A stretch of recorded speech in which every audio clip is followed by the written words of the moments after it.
I'm Melville du Plessis. I'm a portfolio manager in the fixed interest team at Sanlam Investment Management. So the fund wants to outperform cash. It wants to give you a better return than leaving your money in the bank or even investing in a typical money market fund. But capital preservation is also a key consideration. The benchmark for the fund is STEFI plus 0.5% per annum, but we've been able to achieve more meaningful outperformance over the medium and longer term periods. The fund is one of the key products or core funds on offer in Sanlam Investment Management, and specifically sits within the fixed interest team for day-to-day management. And we follow a team-based approach. In addition, it's very important to stress test ideas and market views, and there we utilize both external engagements as well as internal idea sharing and stress testing to make sure that we're as comfortable as we can be with the positioning of the fund over time. We believe that markets are inefficient, and as active managers, we can add value by extracting excess returns from the financial markets and passing these on to our clients. The two alpha drivers or performance drivers of the fund is interest rate management on the one side and credit on the other.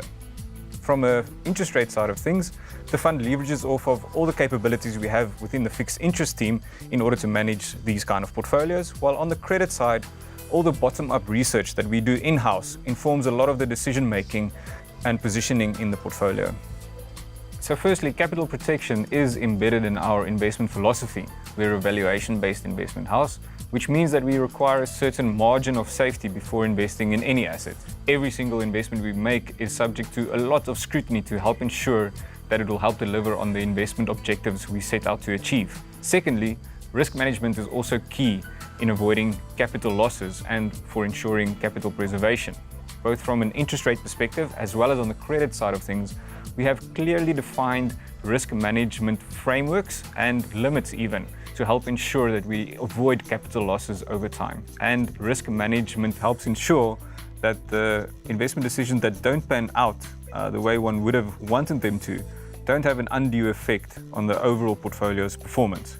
And that's actually what's led to a lot of the outperformance that we've been able to achieve in the fund.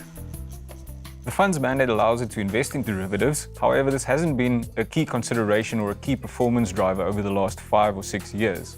We have a framework that enforces diversification on a top-down level to ensure that we don't have undue exposure to any specific counters. We do take a second look at the available opportunity set and say that we would want to try our best to avoid those 1 or 2 counters who may underperform over time.